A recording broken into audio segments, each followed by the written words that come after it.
हमारी ये खास पेशकश बाढ़ का 90 डिग्री अटैक।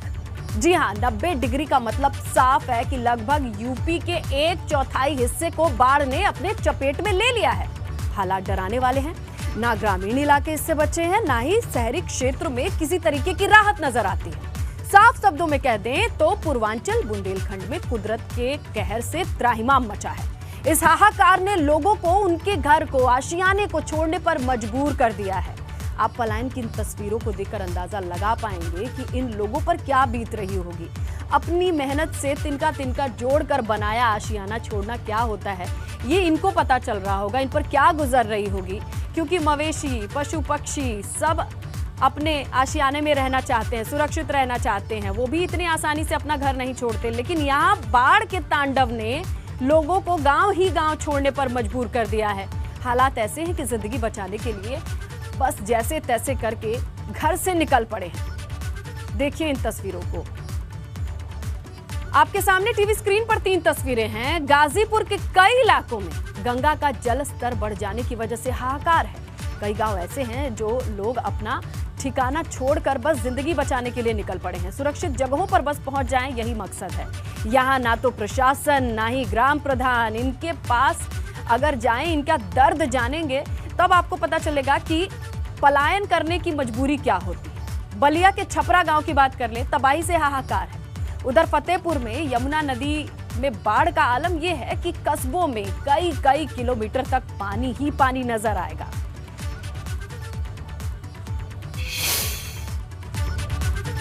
देखिए, सिर्फ इन्हीं 3 जिलों में नहीं बल्कि कुछ और जिले भी हैं जो पानी पानी हो चुके हैं। कानपुर देहात में यमुना और सेंगुर नदी की बात करते हैं तो ये उफान पर है। 36 से ज्यादा गांव ऐसे हैं जो बाढ़ की जद में हैं। ये गांव किसी समुंदर टापू जैसे नजर आते हैं। हजारों लोग अब तक पलायन कर चुके हैं। गोंडा की बात करेंगे आप तो घाघरा नदी कहर बनकर टूटी है। जो कटान घाघरा ने किया है, ना सिर्फ लोग परेशान हैं, खेती बर्बाद हो रही है और किस तरीके से इस नदी में चीजें समाती जा रही हैं, ऐसी तस्वीरें आई हैं। आप देखिए, मिर्जापुर में गंगा का जलस्तर जिस तेजी से बढ़ा है वो लोगों में दहशत पैदा करता है। कई गांव के गांव बाढ़ की चपेट में है। दूर दूर तक आप देखेंगे तो सिर्फ दरिया नजर आएगा, पानी नजर आएगा।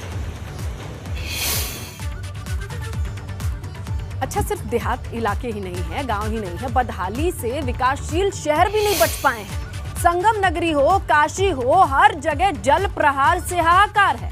संगम नगरी प्रयागराज की तस्वीरें देखिए। लगातार एबीपी गंगा आप तक पहुंचा रहा है क्योंकि हालात इतने बदतर हो गए हैं। बनारस की बात कर लीजिए, वाराणसी में न सिर्फ लोग परेशान हैं, बाढ़ की चपेट में आए घाटों के लिए शवदाह की जो स्थिति है वो भी मुश्किल होती जा रही है।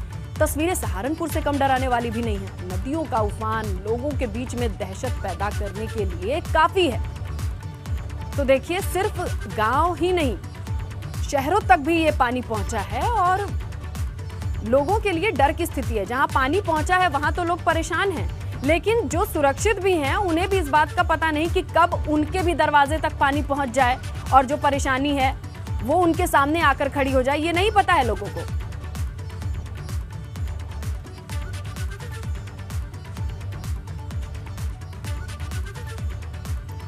लेकिन एबीपी गंगा के तमाम रिपोर्टर इस वक्त जमीन पर पहुंचने की कोशिश कर रहे हैं। जमीन क्या, ये पानी है जहां जमीन तलाशने की कोशिश हो रही है क्योंकि दरिया में तब्दील हो गया पूरा का पूरा इलाका।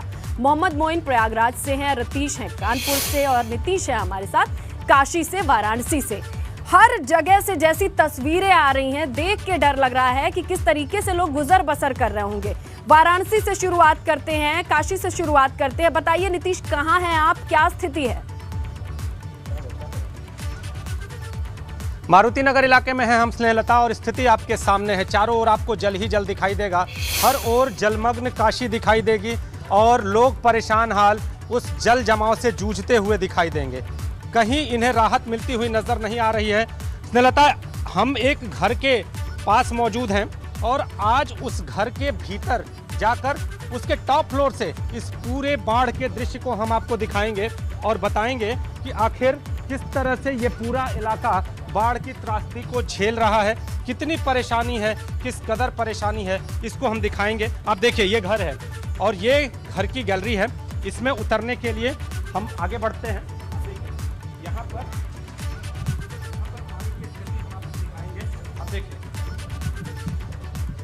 बहुत घुटने मुश्किल से है ऊपर पानी नीतीश, है। आप अब संभाल देखिए, के जाइए यहाँ क्योंकि पर और आप देखिए पूरी आप यूनिट के देखिए, साथ जाना अंदर- मुश्किल है यहाँ। अंदर देखिए, अंदर हम आपको दिखाएंगे।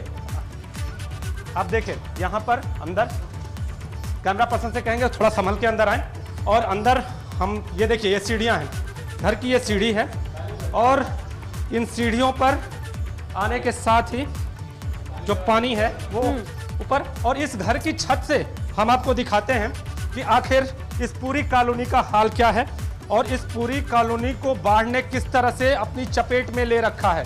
ये घर के लोग हैं, क्या स्थिति है? मदद की क्या पानी खाना कुछ नथिंग जी, कुछ नहीं तो कैसे गुजर बसर कर रहे हैं? इसी तरह जैसे चल रहा है ऐसे चला। छत की तरफ हम लोग जा रहे हैं। आप ये देखिए, महिलाएं हैं घर की और ये भी तैयार स्थिति में बैठी हुई हैं कि ये भी कभी भी नीतीश इनसे जरा पूछिएगा, बाहर बाढ़ भले इनको भी दिखती हो जाना पड़ लेकिन सकता पीने है। का पानी बड़ी तो समस्या हम- होती है। इन्हें ये सारी चीजें कहाँ से मिल रही हैं, कैसे अरेंज कर रहे हैं ये लोग? और घर में अगर बच्चे हों, उनको नीचे जाना हो, अगर किसी की इमरजेंसी हो, जी। महिलाओं को कैसे जाते हैं? पूछिए जरा इनसे। हम इस घर की महिलाओं से, इस घर के पुरुषों से सबसे बाढ़ के हाल के साथ साथ इंतजामों को भी जानेंगे। देखिए ये पूरी कॉलोनी देखिए, चारों तरफ आपको जल ही जल दिखाई देगा। लोग परेशान हाल दिखाई दे रहे हैं।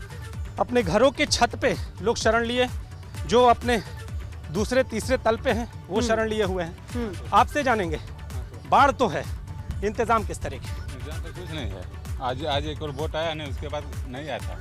पानी के इंतजाम कैसे हैं? क्योंकि छोटे बच्चे भी हैं, कैसे? कुछ नहीं सर, कुछ नहीं है। पीने का पानी जी। कहाँ से ले आ रहे हैं, क्या कर रहे हम हैं? लोग बेबस होकर निकल रहे हैं कॉलोनी से, नहीं तो हम लोग इंतजार कर रहे हैं। कल से लाइट कट गया ना, गवर्नमेंट हमको पानी दे रही है ना कुछ कर रही है। वाराणसी प्रशासन तो कह रहा है कि पानी पहुंचा रहे हैं, हम लोग- बाढ़ राहत की सामग्री पहुंचा रहे हैं। हम लोग में कुछ नहीं आ रहा है सर। देखिए हम बच्चे निकाल रहे हैं, अब हम 2 लोग रह रहे हैं। सर ये जो देख रहे हैं वो बॉर्डर है, वो मारुति नगर में वो रोड आता है और ये शिवाजी नगर है। ये शिवाजी नगर का भी एरिया है, मारुति नगर को टच आप देखिए है ना, इसने लगता है। ये देखिए, ये लोग जो हैं जो छत पर हैं और इसके ठीक नीचे वाले तल पर महिलाएं हैं और जो एनडीआरएफ की टीम है वो लगातार राहत और बचाव का कार्य कर रही है। लेकिन प्रशासनिक तौर पे वाराणसी प्रशासन तमाम दावे कर ले, लेकिन आज भी बाढ़ग्रस्त इलाकों में नीतीश कई जी लोग समझना ऐसे होगा, हैं अगर जिन तक पीने का मदद पानी नहीं साफ पहुंच नहीं रही है। मिलेगा तो सो रहा है बाढ़ के वाराणसी थमने के प्रशासन। बाद एक नई मुसीबत शुरू होती है, बीमारियों का सिलसिला, और उसका जन्म यहीं से होता है। इसे इसी पॉइंट पे सुलझाना होता है।